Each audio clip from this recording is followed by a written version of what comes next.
Let us discuss about the etiquettes, disability etiquettes.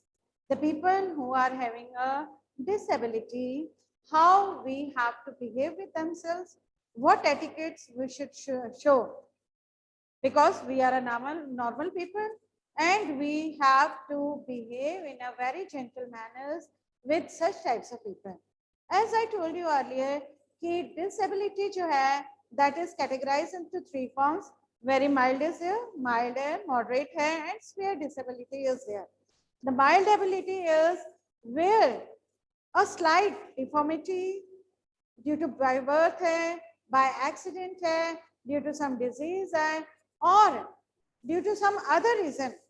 If a mild problem is there, it can be rectified after doing a or after consulting the doctor, physiotherapist. You can remove at a maximum point your disability. ठीक है बेटा, अब है कि ऐसे लोगों के साथ हमारा बिहेवियर कैसा होना चाहिए. What etiquettes we should show them while talking to them, while behaving with them. ठीक है, सबसे पहला है if they are in a severe condition or in a moderate condition. Mild का या मॉडरेट स्फीयर से ज्यादा वो होता है, इसलिए सबसे पहले हमें क्या करना चाहिए, हमें उनके साथ या हमें उन्हें कॉल करना चाहिए विद देयर फर्स्ट नेम. उन्हें उनके नाम से और बड़े प्यार से उन्हें कॉल करना चाहिए. वी शुड नॉट से any with call them with a bad name.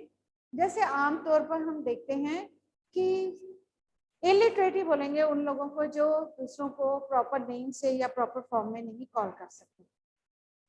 We are suppose to call them with their name, proper name, in a very proper and a soft manner.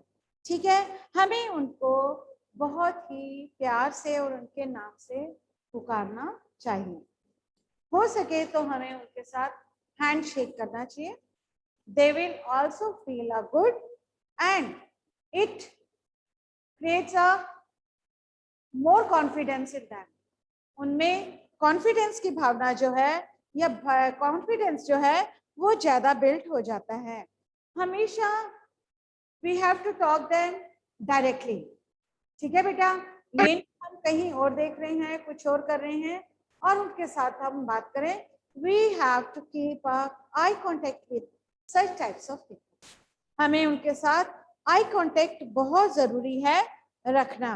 ठीक है बेटा, और कभी भी उनकी अगर if they are on the wheel chair तो हमें कभी भी उनकी चेयर पर हैंड्स रख के और क्या करना चाहिए, लीन नहीं होना चाहिए, बेंड नहीं होना चाहिए.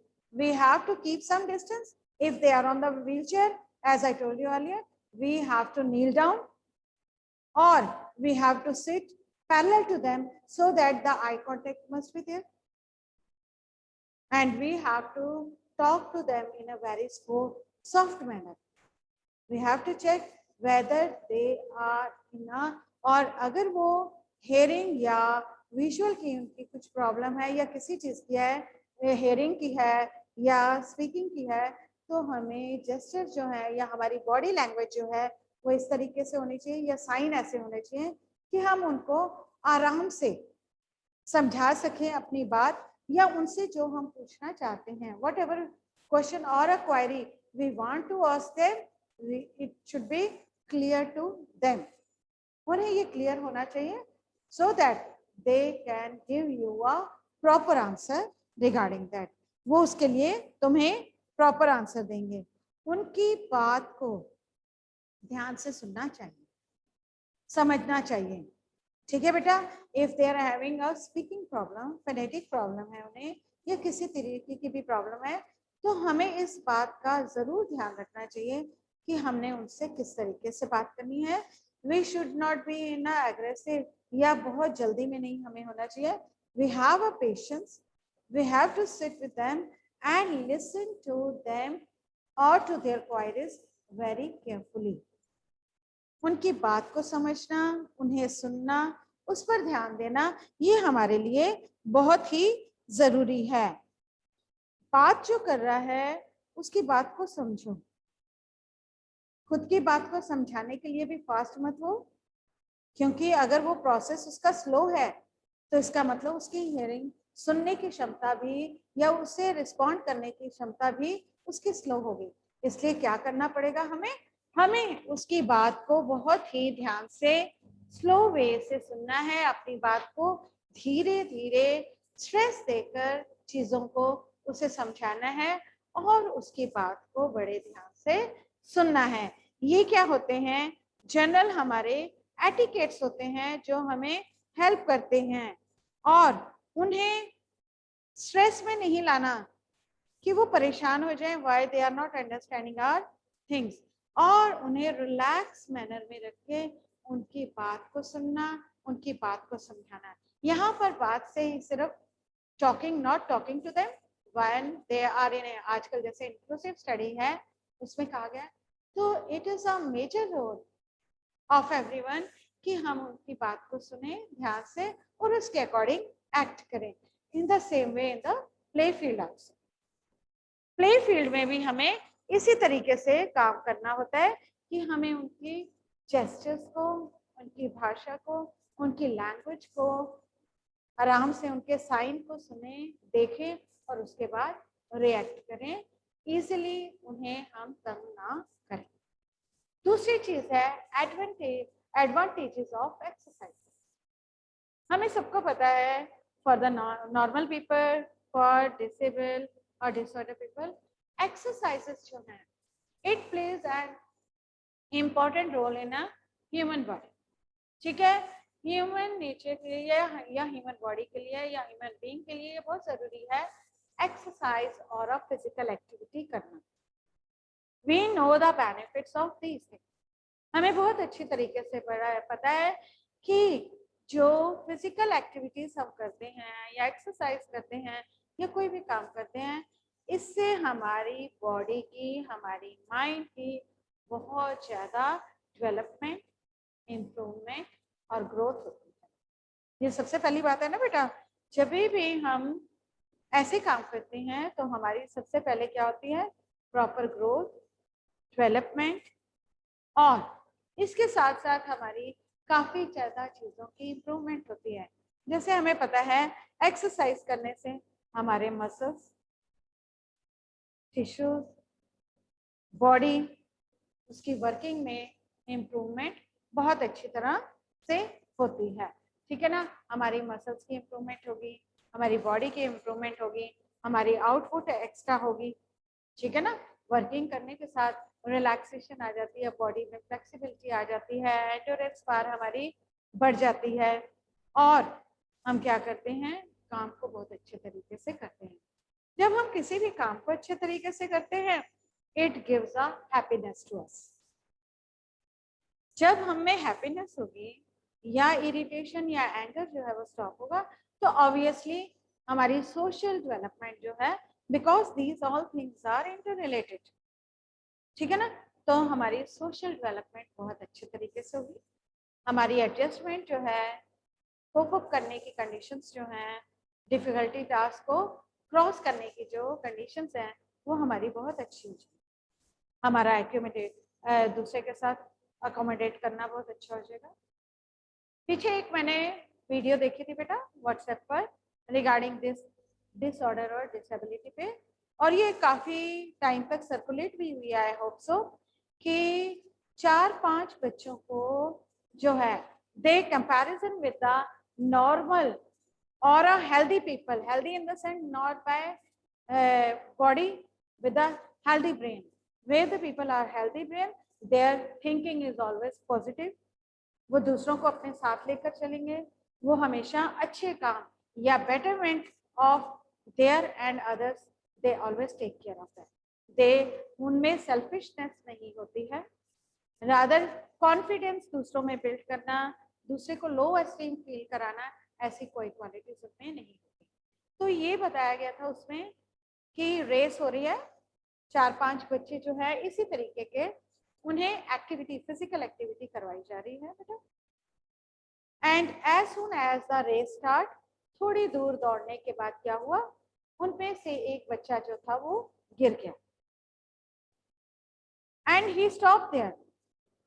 वो गिर गया, उठ नहीं पा रहा था, तो जो बाकी के उसके कंपेनियंस या पार्टनर्स हम कह सकते हैं या पार्टिसिपेंट्स उसके साथ जो थे बेटा, वो थोड़ी आगे बढ़ चुके थे, बट इमीडिएटली दे स्टॉप, वहीं पर रुक गए जहां पर वो रेस थी। दे कम बैक, उन्होंने उसको उठाया, उसका हाथ पकड़ा और उसे अपने साथ लेकर भागे। Why I am telling you this incident or sharing this video talk with you कि ये क्वालिटीज इनमें है ताकि हम एक साथ रहें। इसका मतलब they are very aware about these things. Don't think कि इन लोगों को कुछ पता नहीं चलता या हमारा बिहेवियर इनके साथ ऐसा ना भी हुआ तो कोई फर्क नहीं पड़ता। नो, बल्कि आज के जमाने में हमारे जैसे जो लोग हैं, we always want to pull the leg of others rather than to giving them a support. Physical या social हमारी qualities जो हैं, हमारी social qualities deteriorate हो रही हैं, कम होती जा रही हैं, selfishness बढ़ती जा रही है, greed बढ़ती जा रही है, जो नहीं होना चाहिए। So these are the advantages of exercises जो मैं भी आपको बता रही हूँ। सोशल क्वालिटीज जो है वो डेवलप होती हैं, इम्प्रूवमेंट हमारी फिजिकल और मेंटल ग्रोथ होती है, उसके साथ साथ हमारी एबिलिटी, एडजस्टमेंट एबिलिटी जो है वो भी बढ़ती है। हमारी का मतलब यहाँ पर हम डिसेबल पीपल के लिए बोल रहे हैं, तो उनकी एबिलिटी क्वालिटी जो है वो बढ़ती जाती है। Why? Everyone learn from the company. जैसे मैंने आपको कई बार बताया है कि जब एडमिशन के लिए पेरेंट्स जाते हैं, छोटे छोटे बच्चों को आजकल एडमिशन करवाते हैं, दे यूजुअली से हमने इसे जल्दी स्कूल में इसलिए एडमिट करवा दिया ताकि ये उठना बैठना सीख जाए। दैट डजंट मीन उठना बैठना, घर में भी उठना बैठना 3 साल के बच्चे को आ जाता है आराम से। यहाँ पर उठने बैठने का मतलब है ही शुड बी सोशलाइज, उसकी सोशल क्वालिटीज जो है वो बढ़े, उसमें न्यू सोशल क्वालिटीज आए। क्योंकि when we come to the school और will stay in the group, play वे जो खोले जाते हैं, जब घर पर बच्चे आते हैं तो पेरेंट्स की सबसे पहली ईगरनेस होती है उनका बैग खोलकर हम उनके टिफिन को देखें, why, weather he has taken himself और नॉट। घर में क्या होता है, नॉर्मली मम्मी पीछे पीछे और बच्चा आगे आगे होता है और उसे खाना पैम्पर्ड। यहाँ पर क्या है, सबसे पहले इंडिपेंडेंट होने क्वालिटी आती है जो हम आम तरीके से नहीं सोचते कि बच्चे ने अपने खाने को फिनिश किया है। इसका मतलब क्या है कि वो बच्चा पहली क्वालिटी क्या सीख रहा है, दूसरे के साथ, फिर दूसरे के साथ एकोमोडेट होने की, वहां पर उनके साथ टाइम कंज्यूम करने की, कि कितना टाइम जो है वो बच्चा बाहर रह के आया है अपनी मम्मी से। इसका मतलब उसमें लर्निंग की क्वालिटी और मदर से अवे रहकर कुछ सीखने की क्वालिटीज जो है वो कितनी ज्यादा होगी, इस चीज के बारे में वो सीखता है। फिर उसकी एंजॉयमेंट होती है बेटा, जब हम अपने लेवल के बच्चों के साथ या अपने लेवल की कंपनी में होते हैं, because such type of company जो एज लेवल की होती है उनकी working capacity, activity, innovation, creativity is different. हर एक लेवल की जो क्रिएटिविटी है, इनोवेटिव होना, वो अलग अलग तरीके से होता है और उनका थॉट प्रोसेस भी ऑलमोस्ट अलाइक होता है, एक जैसा होता है, जिसके कारण वो आराम से काम को और ज्यादा खुशी के साथ और ज्यादा अच्छी तरह मैक्सिमम आउटपुट के साथ कर पाते हैं। ठीक है ना बच्चे? इसलिए एंजॉयमेंट के साथ साथ वो लर्निंग भी सीखते हैं, ये बहुत ही जरूरी होता है। Then there is a social है, उसकी पर्सनालिटी में चेंजेस आती है। एक बच्चे में जब हम किसी चीज को बाय बर्थ होती है, ठीक है, कुछ क्वालिटीज हमारे अंदर बाय बर्थ होती हैं, लेकिन कुछ हम क्या करते हैं, अडॉप्ट करते हैं। पहले तो हमें क्वालिटी का आना एडॉप्टेशन का, एडॉप्ट करना अकॉर्डिंग टू द सराउंडिंग्स और द एनवायरनमेंट। दूसरी, हम उन चीजों को, आम तुमने देखा होगा कि कई बच्चे क्या करते हैं, मैं इसको फॉलो करता हूँ या इसको फॉलो करता हूँ, there thinking process and their company, वो उस तरीके की कंपनी को लाइक करते हैं, ठीक है, उनके साथ। और कुछ होते हैं दूसरों के साथ अडॉप्ट होकर मैक्सिमम चीजों को लर्न करते हैं एंड दे मूव फॉरवर्ड, उनके स्टेप जो है वो फॉरवर्ड को जाते हैं। क्यों? क्योंकि वो उन क्वालिटीज को अडॉप्ट करते हैं, ठीक है। अब है इनके लिए हमारे कि टाइप्स ऑफ स्पोर्ट्स एक्टिविटीज इनके लिए कैसी होनी चाहिए जो डिसेबल पर्सन होते हैं, ठीक है ना बेटा। इनकी कैसी क्वालिटी, हमने अडेप्टिव स्पोर्ट्स में भी पढ़ा था इसके बारे में, जब हमने लास्ट ईयर अडेप्टिव एजुकेशन पे किया था, वहां पर भी यहाँ हमने ये स्पेशल नीड्स वालों के लिए पढ़ा था कि रूल्स एंड रेगुलेशंस जो हैं वो अकॉर्डिंग टू दोज पीपल बनाने चाहिए। हम उनका कंपैरिजन जो है या हमारा रूल्स जो हैं वो नॉर्मल ह्यूमन बीइंग की तरह नहीं होने चाहिए, according to their mindset, according to their ability. अगर वो माइल्ड डिसेबल है तो उसके लिए रूल्स अलग हैं, मॉडरेट है उसके लिए, अगर सीवियर है तो हमने उसको कैसे एंजॉयमेंट देनी है, कैसे उसके कॉन्फिडेंस को बिल्ड करना है, कैसे उसमें फिजिकल एक्टिविटी करवाने के लिए मोटिवेट उसको करना है, ये सारी चीजों का हमें ध्यान रखना बहुत ही जरूरी है।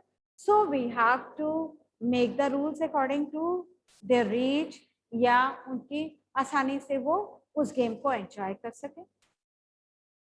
हेयरिंग वाले हैं, लॉस ऑफ हेयरिंग है तो उनके लिए हमें कौन से साइन रखने हैं, अगर डम्प हैं तो उनके लिए कैसे रखने हैं, विजन से प्रॉब्लम है तो उनके लिए हमने कैसे रूल्स और किस फॉर्म्स में एक्टिविटीज, कौन सी एक्टिविटीज रखनी चाहिए जिन्हें वो आसानी से कर पाए, क्योंकि जो देख नहीं सकते वो बोल और सुन सकते हैं, उनके लिए रीडिंग्स है, साइन जो है हैंड साइन या लैंग्वेजेस जो है वो डेफ एंड डम्प के लिए हम रख सकते हैं। जो लिम्स में शॉर्टेज ऑफ लिम्स हैं, जिनमें हैंड की है तो वो पैरों से आराम से काम कर सकते हैं, जिनके पैर हैं हाथ नहीं है, सॉरी हाथ है पैर नहीं है, उनके लिए हम दूसरे तरीके की गेम रख सकते हैं जिनमें involvement of hands should be there, हम इस चीज को आसानी से कर सकते हैं। तो ये क्या चीजें हैं, ये रूल्स इस तरीके के या मॉडिफिकेशन करनी चाहिए उनके रिक्वायरमेंट के अकॉर्डिंग, इक्विपमेंट्स की, रूल्स की, ग्राउंड्स की, ये सारी चीजें। और इसके लिए कोचेस जो हैं या ट्रेनर्स जो हैं वो प्रोफेशनल होने चाहिए, so that they can easily know about the how to deal with such types of people, ये बहुत जरूरी है। उसके बाद है स्ट्रेटजीज कौन कौन सी अपनानी चाहिए, कौन कौन सी प्लानिंग किस तरीके का तरीका होना चाहिए ताकि हम इन लोगों को अंडरस्टैंड कर सकें या ये लोग हमें अंडरस्टैंड कर सकें या एक्टिविटीज को ये आसानी से समझ सकें। उसी के बारे में मैंने तुम्हें अभी बताया है कि टाइप्स ऑफ एक्टिविटीज या स्ट्रेटजीज जो हैं वो इनके अकॉर्डिंग होनी चाहिए। रूल्स की फॉर्मेशन इजी होनी चाहिए, इजी से धीरे धीरे कॉम्प्लेक्स की तरफ जानी चाहिए, उनके ऊपर कॉम्प्लेक्स भी है उनके अकॉर्डिंग, कॉम्प्लेक्स जो है वो उनके अकॉर्डिंग का होना चाहिए, यानी कि टफनेस जो है जिस जहां तक वो उनकी रीच है या वो इस चीज को कर पाए वहां तक की होनी चाहिए। उसके बाद पार्टिसिपेशन जो है वो उनका जरूरी है, उन्हें इतना मोटिवेट करो या उसके लिए ऐसा एटमॉस्फेयर जो है वो डेवलप करो ताकि उस हर बच्चे का या उस हर पार्टिसिपेंट का मन करे कि मैंने क्या करना है, मैंने इसमें पार्टिसिपेट करना है।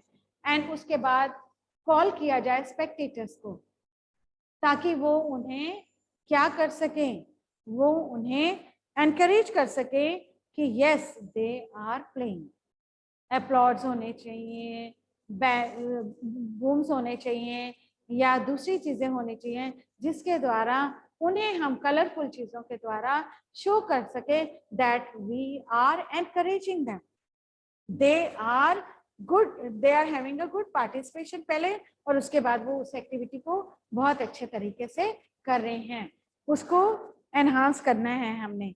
फिर उसके बाद होता है बेटे कई बार मीडिया को भी इसके अंदर लाना पड़ता है, मीडिया जो है वो भी एक इम्पॉर्टेंट रोल जो है वो इसमें प्ले करता है। वैसे तो मीडिया हर जगह ही करता है इन एवरी फॉर्म, जो भी स्पोर्ट्स की कवरेज है या बाकी चीजों की कवरेज है वो मीडिया करता है, लेकिन यहाँ पर स्पेशल लोगों के लिए थोड़ी फॉर्म्स स्पेशल होनी चाहिए ताकि वो इस मामले में खुश हो सकें और एक्टिविटी को एंजॉयमेंट